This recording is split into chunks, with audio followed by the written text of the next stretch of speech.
अस्सलाम वालेकुम वरहमतुल्लाहि वबरकातुहू। मेरा नाम शैला है। मेरी शादी जो है 2022 में हुई थी और उन्हें जो है ना बेटा चाहिए था, तो मेरी बेटी पैदा हुई। तो मेरी बेटी पैदा होने के एक महीने के बाद मेरे शौहर ने मुझे डिवोर्स दे दी क्योंकि उन्हें बेटा चाहिए था। और यहाँ मैं अपनी अम्मी अब्बू के साथ रह रही हूँ और मेरे 2 भाई और 1 बहन माज़ूर है, जिस्मानी तौर पर माज़ूर है। और मेरे अब्बू की एज जो है वो 80 साल है और मेरी अम्मी की एज जो 70 साल है।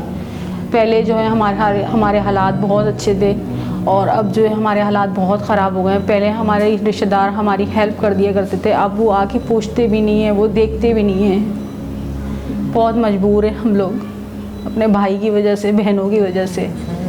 बच्ची मेरी 1 साल की हो गई है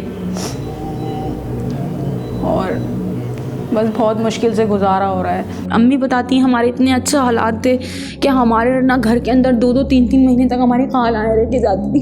अब वो अमीर रईस हैं, उन्होंने वादा भी करा था कि हमारे भाइयों का ऑपरेशन करवा देंगे, लेकिन वो लोग अब जानते तक नहीं आगे। हज कर रहे हैं, उम्रे कर रहे हैं, जा रहे हैं, आ रहे हैं, लेकिन हमारे बहन भाइयों को कभी नहीं देख रहे। यही है ना, पहले अगर आपको अल्लाह ने दिया है तो पहले अपने रिश्तेदारों को देखो आप। अब वो देखते भी नहीं और हमें इस तरीके से देखते हैं जैसे पता नहीं कि हमारे अब्बू जो है ना भीख मांगने पे मजबूर हो जाते हैं, आपको पता है। और आपको पता है भीख मांगने से इंसान आपको अपनी इज्जत है ना मिटानी पड़ती। कितना मुश्किल काम होता है ये। जो शख्स लोगों को हाथ देता था आज वो मांगने पे मजबूर हुआ है।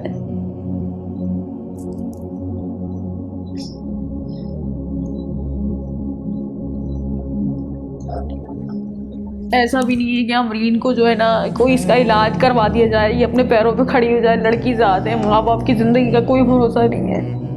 सबने यही कहा है कि ये लाइलाज रहमानी नूरानी सब करवाया। उन्होंने कहा कि हम लोग आप लोगों को ये झांसा नहीं दे सकते कि हम पैसे खाएं आपसे। ये जिसकी रीढ़ की हड्डी का पानी निकलता है उस बड़ा होकर उसके जिस्म के किसी हिस्से को मुतासिर कर देता है। हालात तो आपको पता ही है कि मेरे ये बच्चे, इनके लिए बड़ा मैं परेशान हूँ। कंपनियों में काम करा, रेडियो चलाए, छोले लगाए, ये कि अब तब तो बात ये है कि कहीं जाते बोला बाबा आराम करो, आपकी उम्र नहीं है, अब बताओ मैं क्या करूँ। रहने के लिए सिर्फ मकान है बस, और क्या है। सारा मसला खाने पीने का बचना का है बस।